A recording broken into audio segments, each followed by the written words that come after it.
Om Ajnanatimirandhasya Jnananjana Chakshur Unmilitam Yena Tasmai Shri Gurave Namaha. Shri Chaitanya Manobhishtam Sthapitam Yena Bhutale Swayam Rupa Kadamayam Dadati Swapadantikam. Vandeham Shri Guru Shri Jutapada Kamalam Shri Gurun Vaishnavam Shri Rupam Sagrajatam Sahagana Raghunatanvitam Tam Sajivam Sadvaitam Savadutam Parijana Sahitam Krishna Chaitanya Devam Shri Radha Krishna Padan Sahagana Lalita Shri Vishakhanvitam He Krishna Karuna Sindhu Dinabandho Jagatpate Gopesha Gopika Kanta Radha Kanta Namostute Tapta Kanchana Gaurangi Radhe Vrindavaneshwari Vrishabhanu Sute Devi Pranamami Hari Priye Vanchakalpatarubhyascha Kripa Sindhubhya Patitanam Pavanebhyo Vaishnavebhyo Namo Namaha Jaya Shri Krishna Chaitanya Prabhu Nityananda Shri Advaita Gadadhar Shivas Adi Gaur Bhaktavinda Hare Krishna, Krishna Krishna, Hare Hare, Hare Rama, Rama Rama, Hare Hare.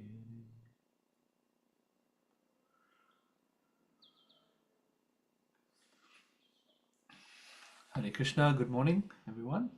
We're reading from Canto 3, Chapter 15, texts 40 to 44, cover several verses that will be speaking about the form of the Lord as seen by the four Kumaras in the realm of Vaikuntha.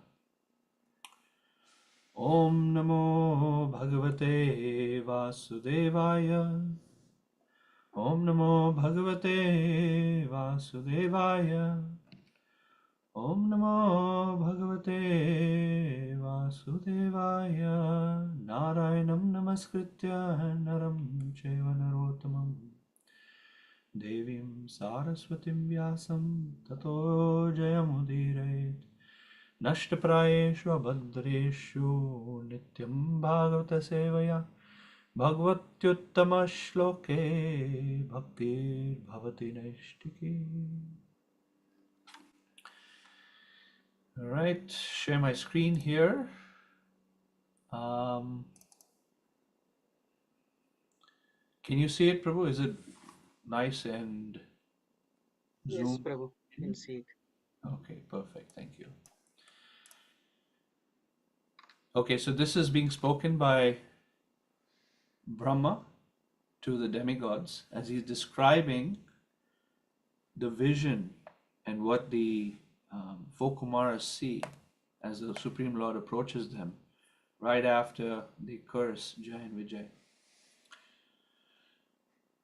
Pitam Shuke Pritunitam Vinivispurjantya Kancha Libir Virutaya Vanamalaya Cha Valgu Prakoshta Valayam Vinata Sutamse Vinyastahastamitarena Dhunanamabjam.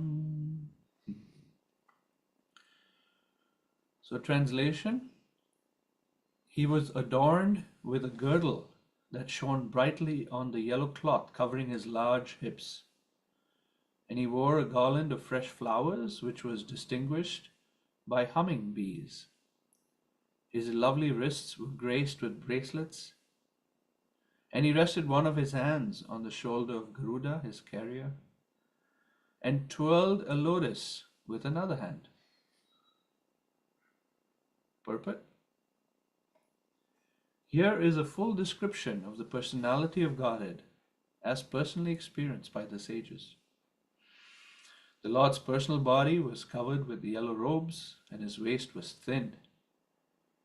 In Vaikuntha, whenever there is a flower garland on the chest of the personality of Godhead or any one of his associates, it is described that the humming bees are there. All these features were very beautiful and attractive for the devotees. One of the Lord's hands rested on his carrier, Garuda, and in another hand he twirled a lotus flower. These are the personal characteristics of the personality of Godhead, Narayana. We'll continue on till 44 is what I've been assigned today. So text 41.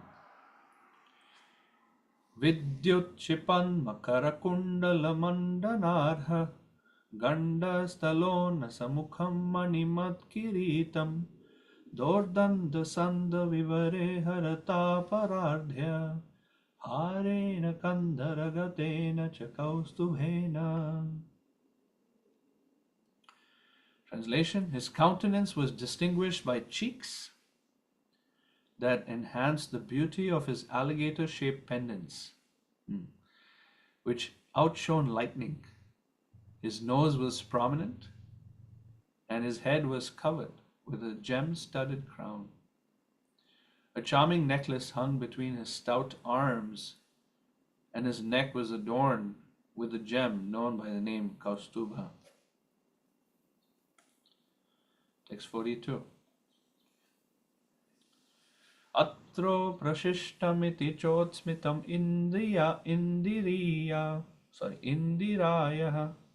swanam diya virachitam bahusauštavadyam mahyam bhavasya bhavantam cha bhajantamangam nemur nirikshana vitripta drisho mudakai. The exquisite beauty of Narayana, being many times magnified by the intelligence of his devotees, was so attractive that it defeated the pride of the goddess of fortune in being the most beautiful. My dear demigods, the Lord who thus manifested himself is worshipable by me, by Lord Shiva, and by all of you. The sages regarded him with unsated eyes and joyously bowed their heads at his lotus feet. Purport. The beauty of the Lord was so enchanting that it could not be sufficiently described. The goddess of fortune is supposed to be the most beautiful sight within the spiritual and material creation of the Lord. She has a sense of being the most beautiful, yet her beauty was defeated when the Lord appeared. In other words, the beauty of the goddess of fortune is secondary in the presence of the Lord. In the words of the Vaishnava poets, it is said that the Lord's beauty is so enchanting that it defeats hundreds of thousands of Cupid.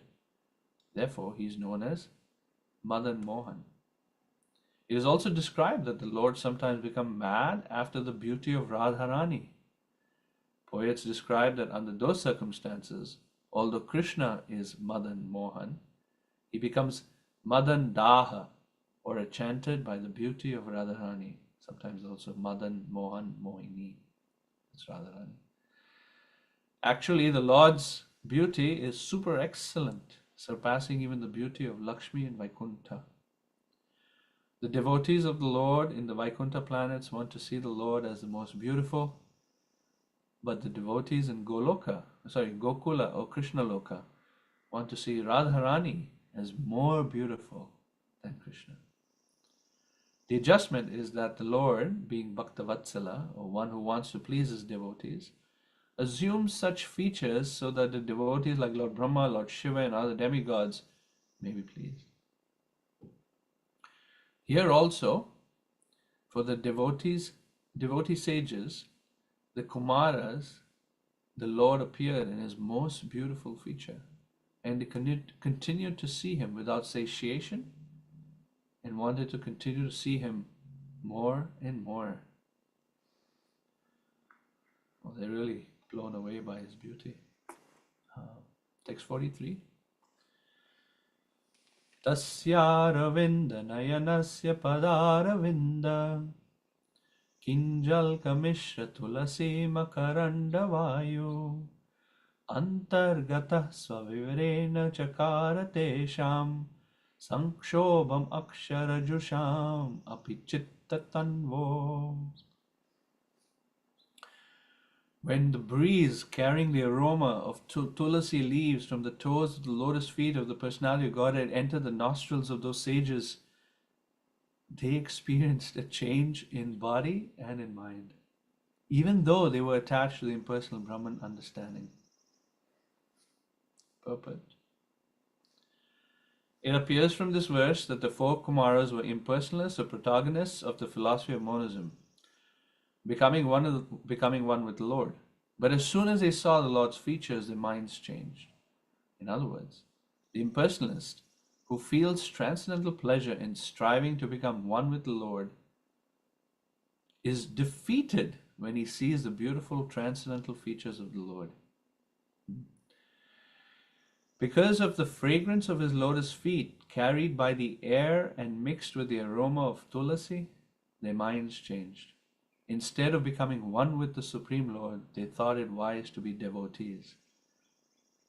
Becoming a servitor of the lotus feet of the Lord is better than becoming one with the Lord.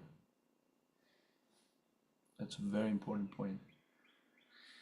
Text 44.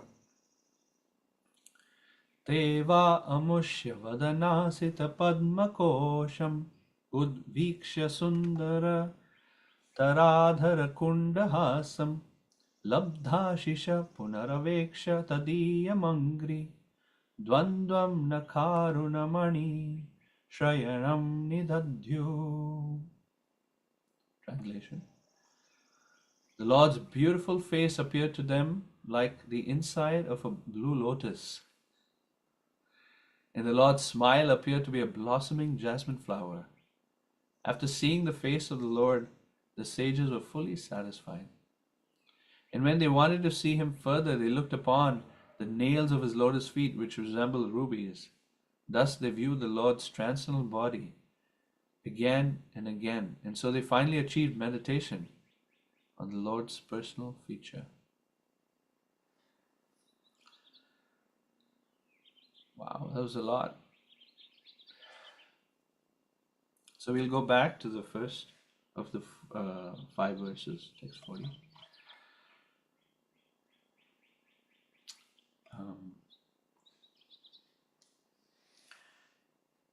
I'll start with this, that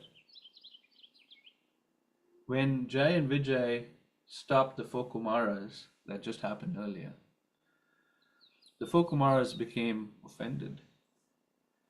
And they were especially disturbed that you have persons in Vaikuntha who are thinking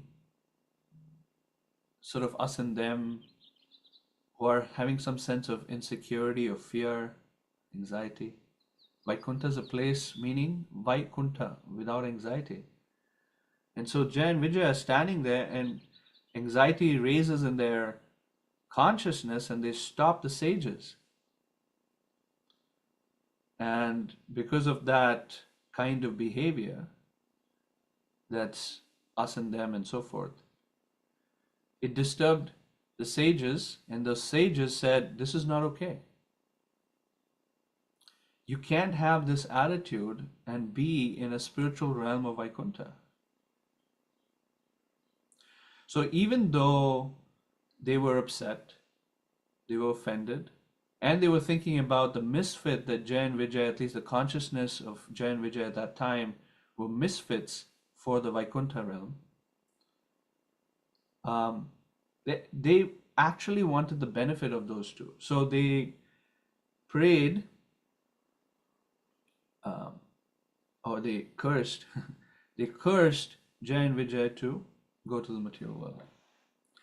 And when Jay and Vijay received that curse, the beauty of their consciousness was, because they were such beautiful servants of Krishna. In fact, we see them in every temple of Narayana or Vishnu. You'll see Jay and Vijay in the front. They're dedicated servants of Krishna. Their prayer and request to the sages was, you've cursed us, fine, but we only request this one thing. May we not be bewildered. May we not get caught up in the illusion of forgetfulness of the Lord. This smriti, smarana, is like the most precious thing we have. We may have a lot of riches, we may have many relationships with good family members. We may have so many things, good intelligence. But the real treasure of the devotee, what they truly, truly treasure, is their ability to remember the Lord.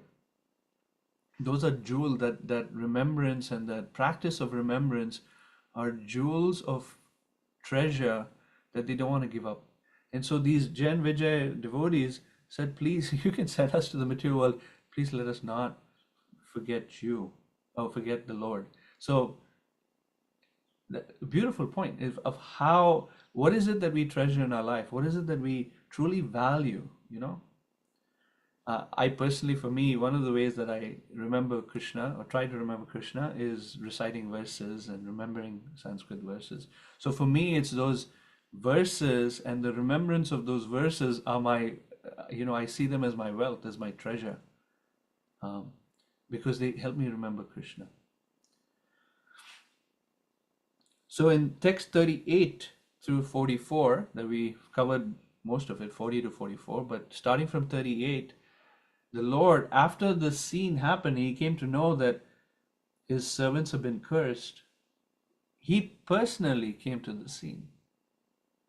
And he arrived with the goddess of fortune. He arrived with an entourage. And everything that I read, I'm going to share stop sharing and share something else here. Everything that I read is basically describing this particular scene.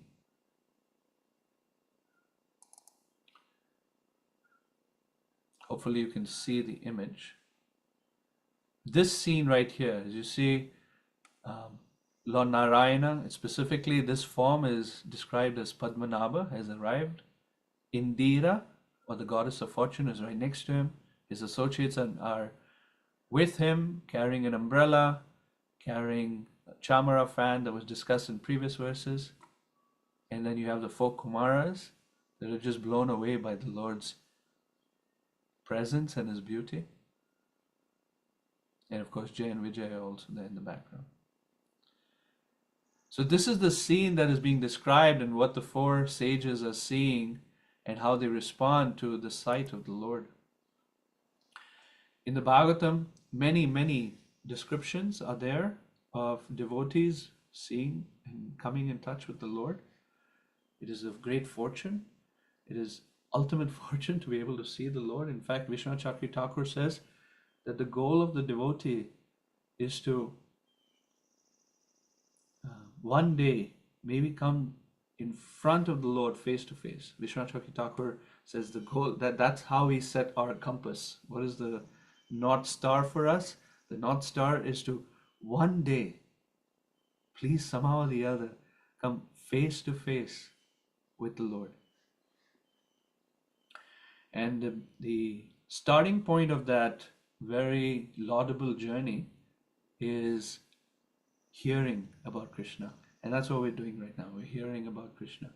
The Srimad Bhagavatam has these beautiful narrations about the personality of Godhead. We're hearing what God feels like, what his presence feels like, what he looks like. It's very confidential. It's very deep. There are many spiritual traditions of the world, but in the various spiritual traditions of the world, we don't find such a specific, elaborate, intricate description of the question, who is God? What is God? What does he look like?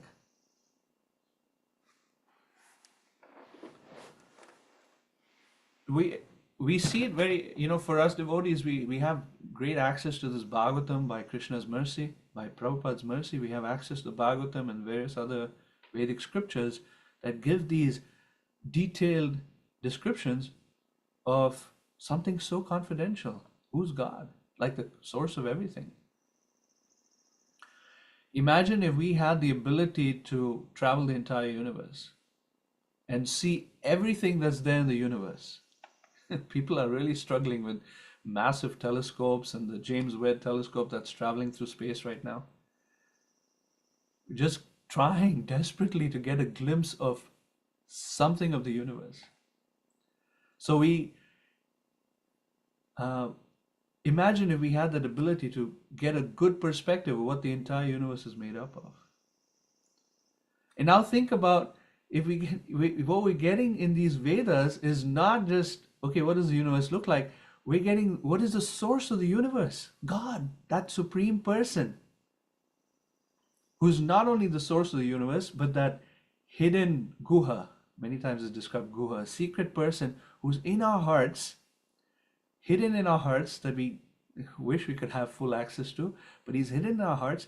And now we get to see what he looks like. We get to read what he looks like, what he feels like, what's his presence, what kind of impact he would have on us if we were to see him face to face. It's very confidential. These sections of the Bhagavatam are very confidential, and we have access. It's very special. But it's very easy to take it for granted as just another description of Krishna. He's got a yellow cloth or what have you. But oh my goodness, it's special detail that we're receiving here. Bhaktisiddhanta Saraswati Thakur speaks of the Christian tradition. When they speak about God, he phrases it this way. He says it's a hazy gratitude for a vague cosmic order supplier. His language is fantastic. I'll say it again. He says, in some other tradition, they see God as, they have some hazy gratitude towards a vague cosmic order supplier.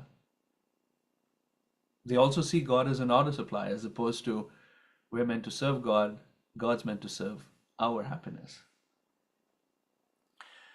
So in our tradition, and what Prabhupada has given us to the Bhagavatam, is this, we're unlocking the secret doors into the mystery of the Supreme that many people in this world don't have. We're very, very fortunate. So these descriptions, I'm going back to sharing my screen now.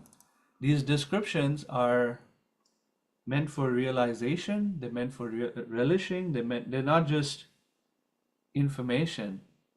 We're meant to realize this form of the Lord that's so detailed here.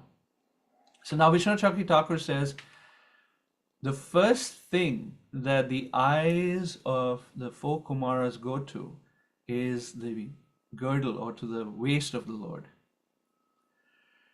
And so their focus is there, and they start moving from that point. And when they focus on his waist, they observe a girdle that shone brightly on the yellow cloth that he was wearing. And he has large hips, and Prabhupada in the purport explains that those hips are actually, he's got large hips that are just beneath a thin waist. Generally, for any body to have a thin waist is considered to be very beautiful. So many times in the Bhagavatam, this phrase is used, Sumadhyama, meaning Madhyama is the middle portion of the body. Sumadhyama, very beautiful middle portion of the body. And usually, the thin waist is referring to a female body. But here we see that Krishna having thin waist and large hips, or specifically Padmanabha, Narayana having thin waist and large hips. It makes for a very beautiful body. And so as the sages were looking at this part of the body, then they noticed their focus and attention went to the next thing, which was the garland of fresh flowers. The base of the garland of fresh flowers was at the waist. As the waist. And then they started to go up and see the rest of the garland, and notice the garland was being swarmed by various hummingbees. Then their attention went from the entire garland to the arms of the Lord, and went straight to his wrists, and they noticed that he was wearing beautiful bracelets. And his left hand, Vishnu Chakri Thakur explains that, coded within this verse, is that his left hand was on the shoulder of Garuda and his right hand was twirling a lotus flower. There's hidden meanings in some of this where Vishwachakri Thakur says the twirling of the lotus with his other hand is somewhat playful because he knew his form is enchanting to the four Kumaras, and the four Kumaras who were mainly focused on Brahman realization or the impersonal form of the Lord were now starting to get enchanted by the personal form of the Lord. So he was twirling his lotus flower, the lotus flower in his hand to, sort of playful kind of thing. He can easily attract them.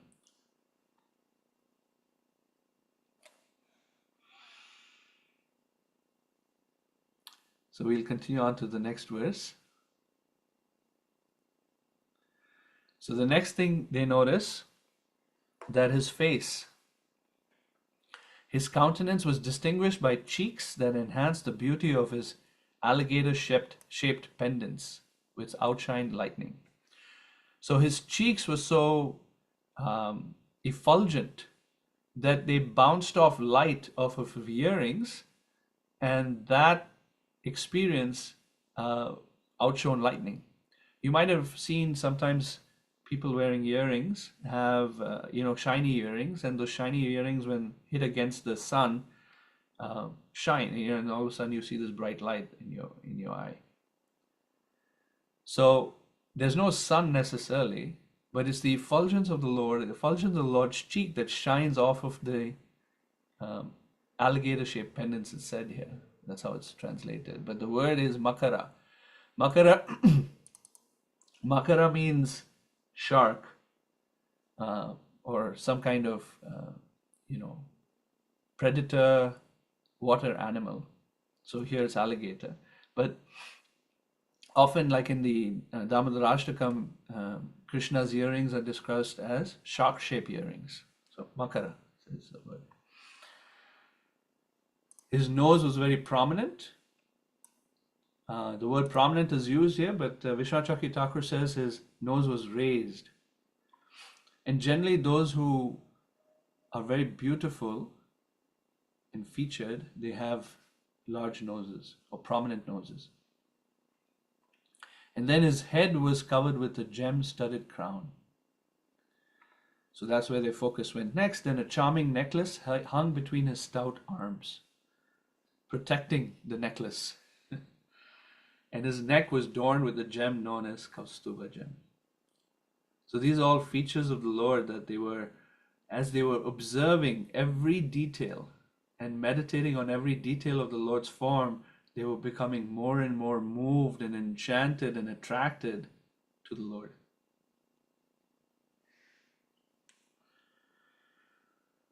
Text 42.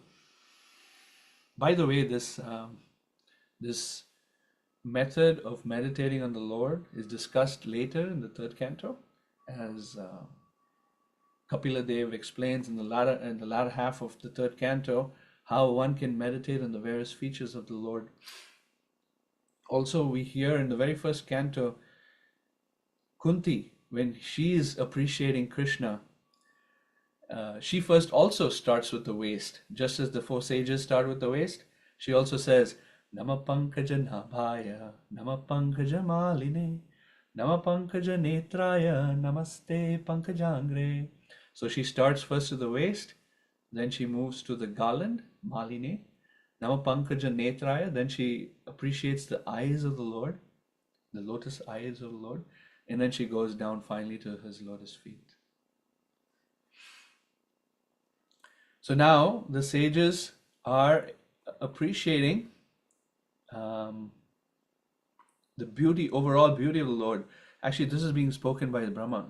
Brahma says the exquisite beauty of Narayana is magnified by the intelligence of his devotees, and it defeated the pride of the goddess of fortune in being most beautiful.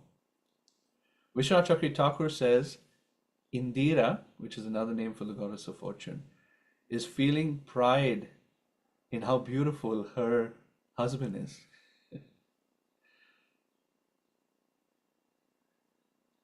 Sometimes that is there. We see a dynamic between husband and wife where the wife wants to present the husband in a nice way, and so they try to make sure the husband is well dressed.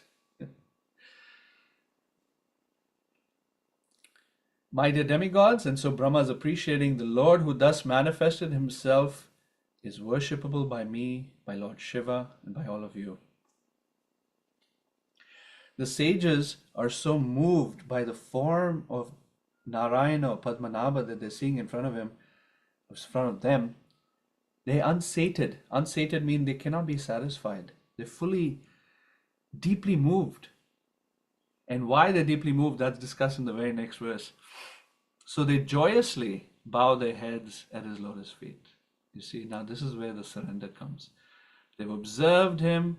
They've completely taken his form into their hearts. They're so attracted, and they finally bow at his lotus feet with great joy. Not out of duty, not out of deference to authority, not out of any kind of extraneous factors. Their hearts are just joyous to bow down to the Lord.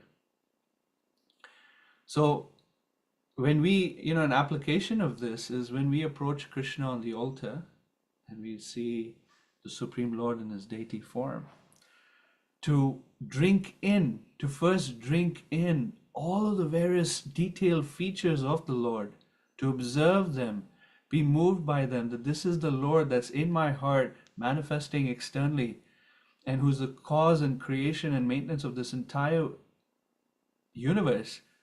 Being awed by that, being moved by the intimate affection that we can have with the Lord, then we can offer our obeisances with full heart and with joy in the heart. And this is what the four sages, the four Kumaras are doing, and it's instructive for us in how we approach and practice devotional service.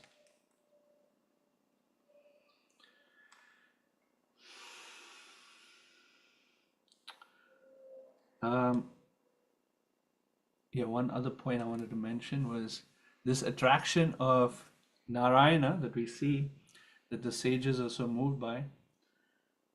There's a story in Ramanujacharya pastimes. He had two of his major disciples, or most prominent disciples. One was Kuresh, the other one was Dashrati. Dashrati, before he became a great devotee of Ramanujacharya, he had a girlfriend, and he was so attracted to the girlfriend.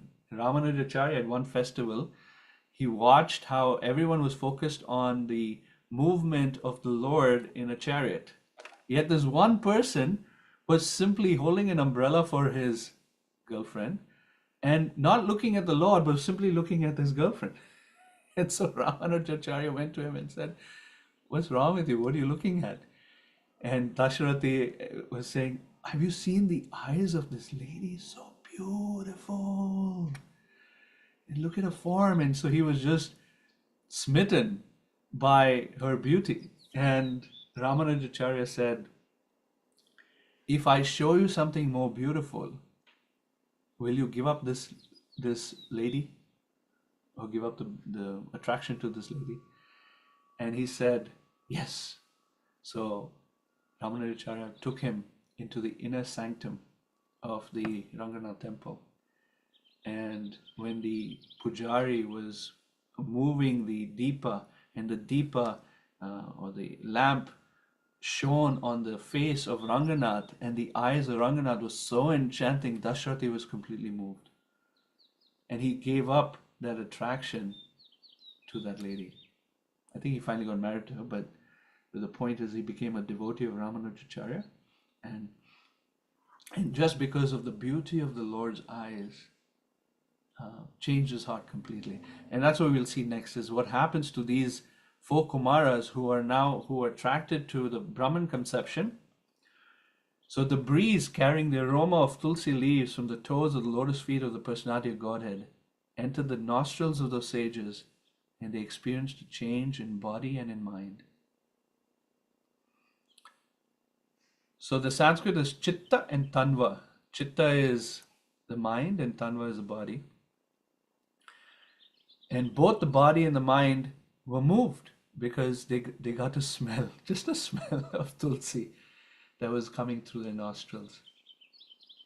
Vishnu Chakya Thakur explains that their mind changed because now they moved from being peaceful and thinking themselves free and liberated to this powerful hankering of wanting to serve God. There's a very big difference. The chitta, often in life we feel stressed out, or we feel very overwhelmed by emotions, maybe those emotions of anger or grief, of loneliness or whatever. And those emotions disturb us, negative emotions disturb us. So we want to just be free of them. And that wanting to be free and liberated is a symptom, or it's a aspect of pursuing Brahman realization. The sages were at that place. They were free, they were pacified, they were satisfied, they were liberated literally from any kind of negative emotion. But now they had the surge of emotion of wanting to serve. So Prabhupada writes in the purport here, instead of becoming one with the Supreme Lord, they thought it wise now to become devotees. Becoming a servitor of the lotus feet of the Lord is better than becoming one with the Lord. Meaning, for a devotee, I'm happy being of service to Krishna and being in my relationship with Krishna, even if it means I'm going to experience all kinds of pain of the material world. I'm fine with that, as long as I can serve Krishna. That the power of love supersedes the satisfaction of peace. I'll say it again. What this is discussing, the power of subordinate love to Krishna is more impactful, it's more attractive than the power of peace.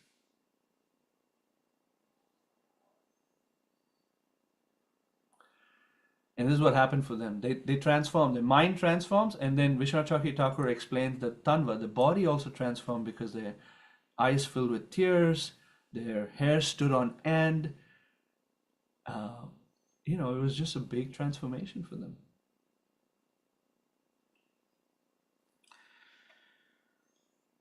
All right, and then the last verse. So finally, they're looking at the Lord's beautiful face that appears like a blue lotus. The Lord smile, and like Queen Kunti, they move from the face down to his feet. And in the feet, his lotus feet, the nails of his lotus feet resemble rubies, which was so beautiful.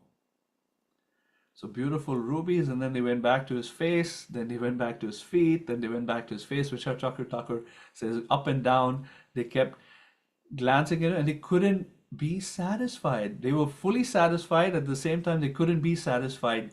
Drinking in the beauty of the Lord was just overwhelming. It was just so too much for them to handle. But they just kept looking at him and they achieved this meditation state. And then after text 45, they will begin to offer prayers to the Lord. So this is beautiful. They curse the Jay and Vijay, and the Lord comes to see them. Anyway, so that's those 5 verses of the beautiful form of the Lord and how they impacted the 4 Kumaras. And like I said, the takeaway can be how we can learn to appreciate the Lord and his various forms, and how he's very beautiful and can be seen as so beautiful, the most beautiful personality and form that can attract our hearts back to him. All right, we'll end there. Any comments or questions or thoughts? Anyone want to share their realizations about these topics?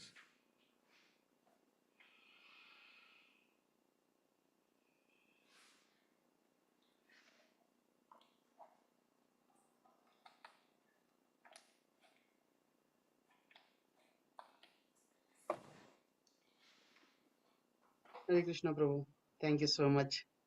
So I mean a lot of verses, but yeah, it was very nicely. I mean, absorbing that form of Lord. I mean, of course, Brahma was giving very nicely the details. I mean, the way you were reading and explaining, it was like very enchanting. So especially the I mean how this Kumara started, right? Each and every parts when we take darshan of deities.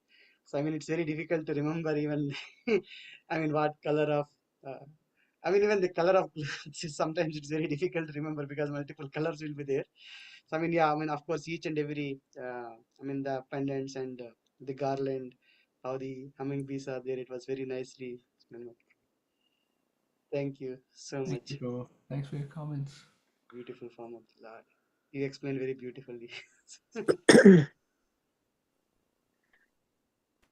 Anyone else? Hare Krishna, Prabhu, please accept my humble obeisances. All glories to Krishna Mataji. Srila Prabhupada. Very, very nice. Actually, the essence of everything, ultimately to be able to focus one's attention fully on the beauty of the Lord. I guess to me, this seems to be not seems to be, it is the perfection of the practice of bhakti.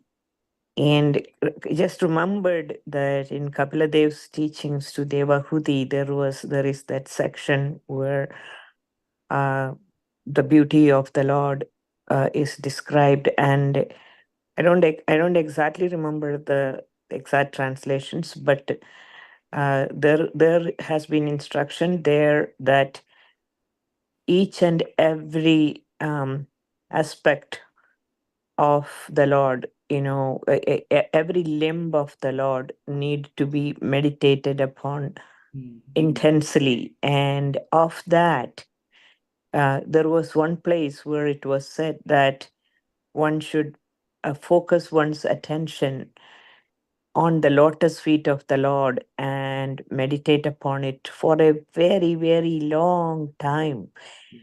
And by doing that, the Lord's lotus feet can shatter the uh, unlimited number of amount of sin that is accumulated in the heart of a devotee. Like by his lotus feet can shatter a mountain of sin. Or there was a sentence something like that. I don't have the exact one, but it was described that, I mean, the beauty of the toenails and the beauty of the Lord's feet, one should limb by limb, one should meditate. Take the time to meditate upon the features of the Lord, and of all that, this lotus feet, one should meditate upon that for a very, very long time. In any case, there are various places Found like, it, by the way. huh? You found it? Yeah. Yeah, read that. The blessed Lord Shiva becomes all the more blessed by bearing on his head the holy water of the Ganges, which has its source in the water that washed the Lord's lotus feet. The Lord's Not feet, that, not that one. act like thunderbolts, Ah, hurled to shatter the mountain of sin stored in the mind of the meditating devotee. read again. Read again. The Lord's feet act like thunderbolts, Yeah, hurled to shatter the mountain of sin stored in the yeah, mind of the meditating devotee. absolutely. One should And therefore meditate on the lotus feet of the Lord for a long time. for a long time. And so the features of the Lord is that which really invokes this feeling of love. And ultimately, everything is meant for developing that kind of a feeling of love within the heart. And how can it develop unless one develops this kind of natural appreciation, not by any intellectual means, but if somebody is able to develop that type of natural attraction, then there is this perfection of the practice of bhakti. Mm-hmm. And thank you so much for that beautiful description. Really, really appreciate that. Beautiful verse. I'm going to read this. I like it. Dhyayat chiram bhagavata charanarvindam. Yes, Yeah. thank you. Thank you, Mataji. Thanks for joining us. Shradhika? And just following up with that, I wanted to say that it's such an opulence for those of us who have the opportunity to like serve the form of the Lord on the altar. And, just I want to express my appreciation to Premananda Mataji for all that it takes to give us that opportunity, the austerity that it takes to actually make it possible for us to have this opulence of like touching, serving, decorating the limbs of the Lord. I just feel very, very grateful to Premananda Mataji for that. I feel the same too when I am there. I'm not about about myself. What you said, I feel the same, that unqualified person like myself being there to dress and to be able to touching, and sometimes that I'm not sure if all the second initiated devotees who are doing the service is realizing that what you are talking about the opportunity that is given to us, which is extraordinary, and unknowingly, anybody who is doing the service with intention in their heart, not like going through some mechanical means. And this is why I end up sending my comments in the second initiated group most of the time about the care that we have to take in dressing the deities, because when we carelessly put, like when we put our too many ornaments, and when we remove them, and the chance of scratching the body of the deities, so we have to be so careful how we put it, and how we take it off. And if your mind is involved, you will see all these. If the mind is not involved, we will not. And this is like we always, these discussions that we have with regard to the chanting of the holy name and this process of devotional service that we discuss so much, and yet we miss the key point here, that by these opportunities one develops intimacy, like the feeling of love for the Lord, by every activity that we are performing there. And of course, everyone does not have the opportunity to get on the altar, but everyone can see the Lord. Similarly, this was the whole thing about Abhishek. For example, yesterday night, we spent a lot of time there on the altar, and Mohan Leela Prabhu and Ganganarayan Prabhu were preparing the palanquin to carry the Lord. And we had to figure out the fitting of the deities and all that. And I was feeling like each and every devotee who either get a chance to touch the deity, if you are getting a chance to touch the deity, one has to approach with with focused attention and a thoughtful manner. And if we do so, ultimately we are getting benefited so much. We are getting benefited so much that we make some progress. And that is all the purpose of this initiation, second initiation, and all that. And then, the purpose of this whole journey in bhakti process, it is met with. And for those who cannot get on the altar, and this was the whole discussion about Abhishek.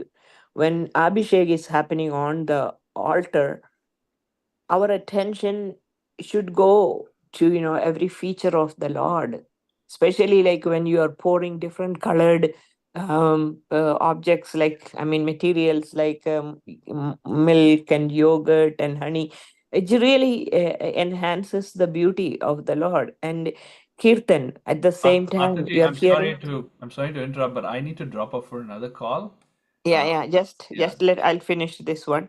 yeah. And because it's related to our deities in the temple, and that's why you can drop off. Let me just finish this Sure. sentence. I So this Abhishek, what we are doing at the temple.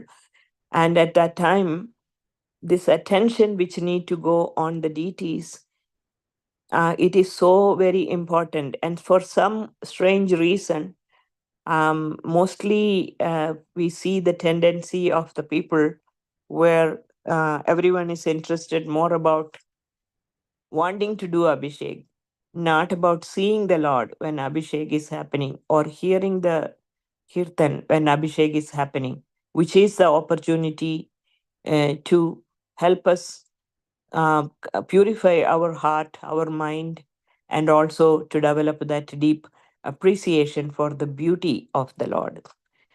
And this is something which had always come to my mind when when we are discussing various aspects of service to the deity. And this is why it is so very important whether second initiated devotees doing their service, first initiated devotees doing their service, or not at all initiated, but we are observing the beauty of the Lord standing in the temple room with our mind fully absorbed. And this is what I always felt.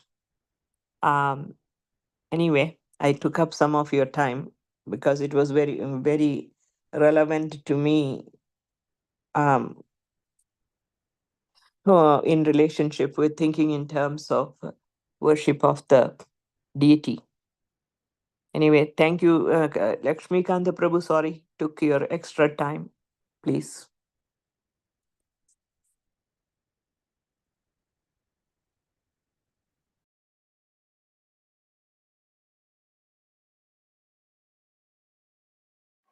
Hare Krishna Mataji. Prabhu. Prabhu. Yeah. We'll end Mataji now or? Yeah.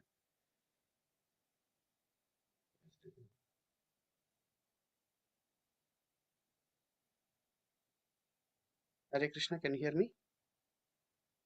Yes, Prabhu, go ahead. Yes, yes. Yeah, we'll end Mataji now. Anyone else has any? Yes, Prabhu. I have nothing more. Yeah, yeah. Thank you. Thank you. Hare Krishna.